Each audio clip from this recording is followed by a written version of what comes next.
year's budget is set to be another tough balancing act for the finance minister. This as economic growth remains weak, unemployment remains high and government finances are tight. The economy is expected to have grown at about 1% for 2024, improving to about 1.8% this year, held back by structural constraints. Amongst others, spending pressures on the fiscus come from social security, interest on debt and government wage bill. For government to create a conducive environment to grow the economy, attract investment and create jobs, experts say structural issues holding back economic activity need to be addressed. It's believed incentives may go some way to attract investments to resolve the challenges the economy faces. Having that tax incentive for the private sector specifically attracted a lot of investments. We saw that especially in the foreign direct investment the gross fixed capital formation numbers that came through during that phase, which were very strong. And that was an indication that a lot of investments flown into not only solar, but also into the economy.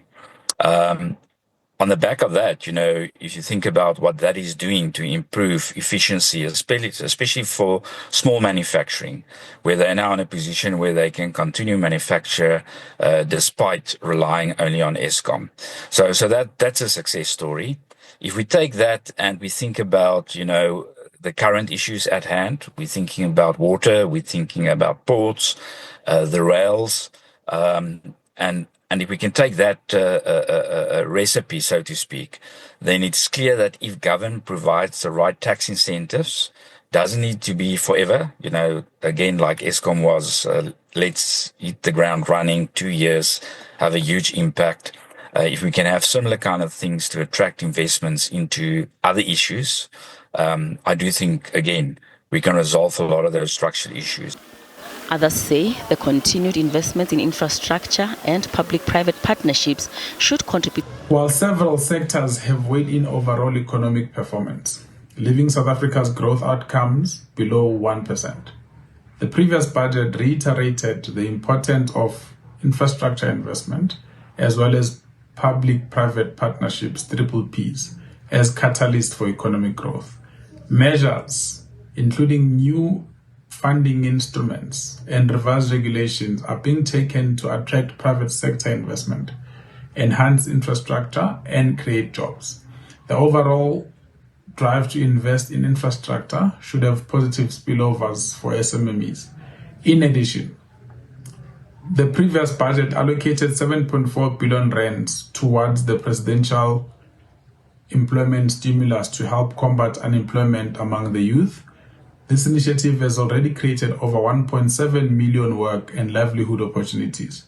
The budget also took important measures to address the energy constraints.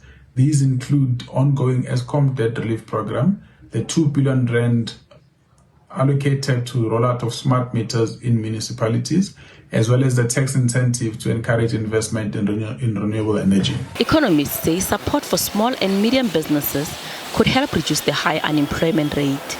And taking into consideration that we've got a little fiscal room to maneuver around, I would be an appreciative, for the budget to include some funding for SMMEs and incentives for SMMEs, where be it grants or, for startups, either in the tech space, in the energy space, or also in the mainstream manufacturing space. I think that is the kind of incentive that will grow our South African economy, is going to be able to absorb labor and will give the budget much more credence, as it will be directly dealing with the social compact issues that have been the recurring theme of the South African budget for the last 10 years.